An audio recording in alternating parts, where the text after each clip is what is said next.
sai mace ya yi tauri ya ɗauko a kami mai ta wahala wani kwale-kwale ga shi bakin ya ɗi buguwa. Ga na wani ya yi gaggan. Da Allah taimaka buge min bakin. Eh? Samu wani garbe ka buge min bakin. Amma da ya kamata.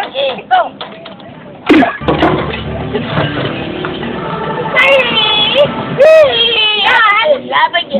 Da ma ya kani. Ya Allah. Da ta kani. Ya kai.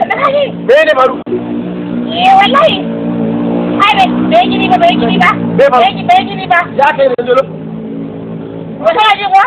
Wanke waye yana kwashewa ne shi bai da kwashe da bai ba sai ta buge mishi bakin. Kawai ne mun hankali ne. Ka abin da da kasan Najeriya ya ce ka buge masa.